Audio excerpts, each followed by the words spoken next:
Hello everyone, welcome to Parker and Bow. Today I'm going to talk to you about how to string your Takedown Recurve bow. So I have my bow here in my bag and it's in 3 pieces, 2 limbs, 1 riser. So I have my trusty stringer and I have my bowstring. So I like to keep everything together. So if you have a small bag like this, definitely recommend looking at getting a larger like compound bag so you can definitely keep everything together. Just make sure that it's large enough to at least fit your recurve bow. And I like to keep my arrows together too, so make sure that that fits too if that's something that you want to do. Take the bow out of the bag and put it together. So here's the riser, right-handed bow, so I hold it in my left hand. And so you always want to make sure that you know what's top and you know what's the bottom. Then I have my limbs and my protective sleeves. These are just felt sleeves, came with the bag.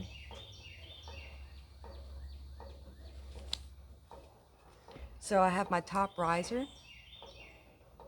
and I have a 25-pound OMP Adventure 2.0 Takedown Recurve bow.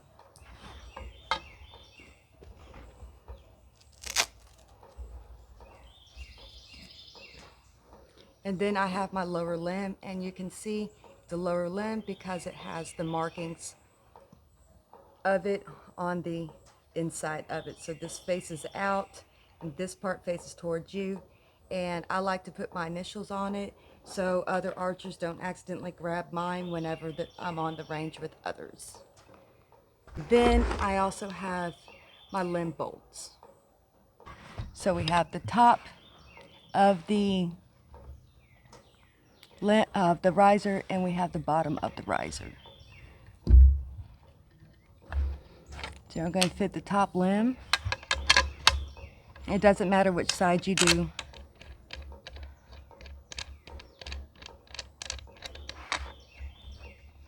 You're just going to make sure that bolt is snug for now. You don't want to tighten it all right now.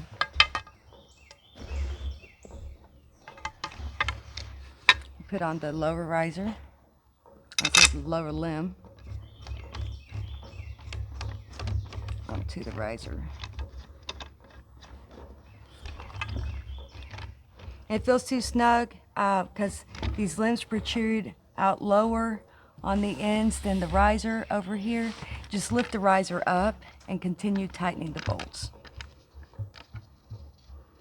So you want to make sure that these are real snug and tight. If they're not, damage and injury can happen when you go to string it because the bow's under tremendous pressure. Let me get the string. So now I have my string. Make sure you do not knot this.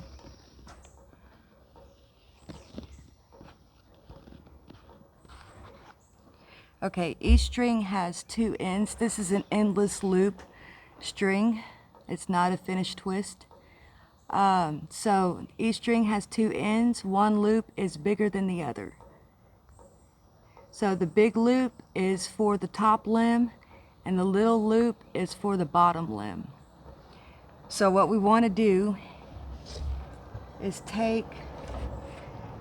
put the big loop on the top first and just slide it down the riser a little. You want to make sure that your string is on the bottom side of the limb and just slide it down the limb. It's kind of snug. And then on the bottom of the bow, then you want to slip the small loop over the tip of the limb into place. So that should be good.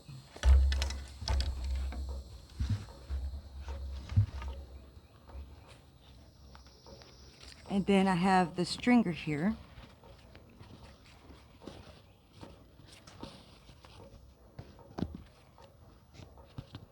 And you want to put the top stopper over the top limb.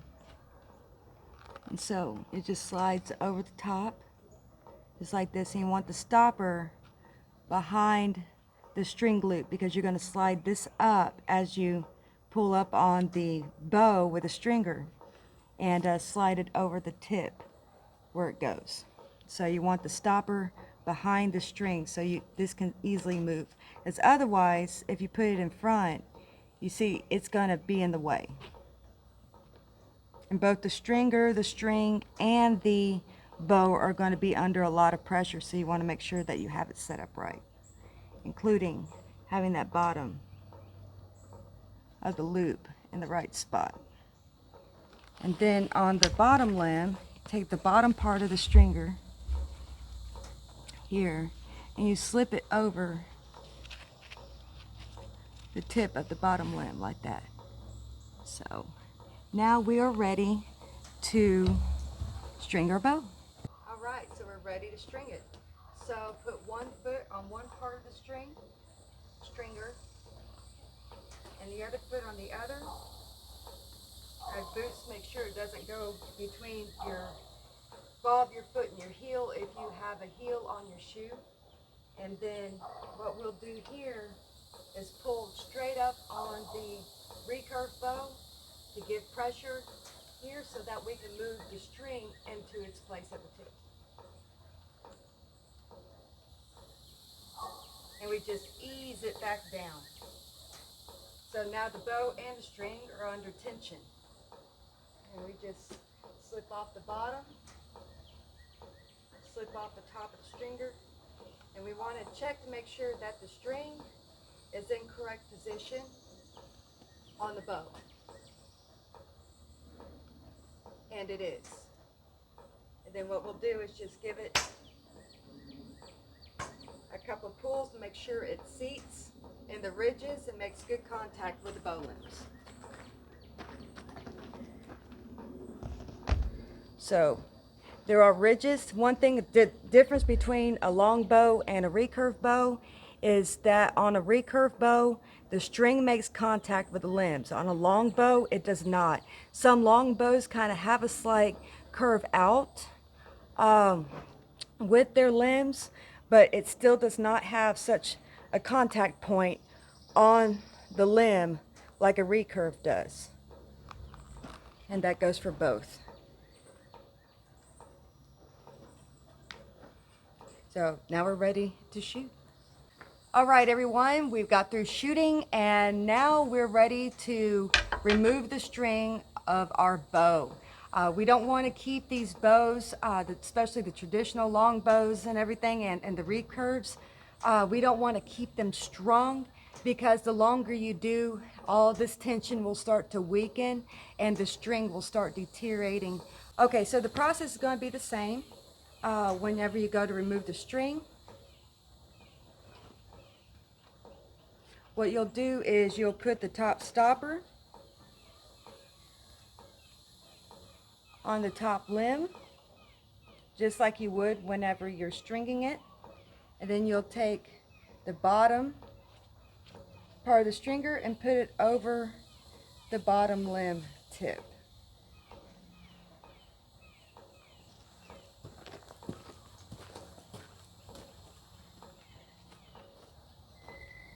All right, the process is the same.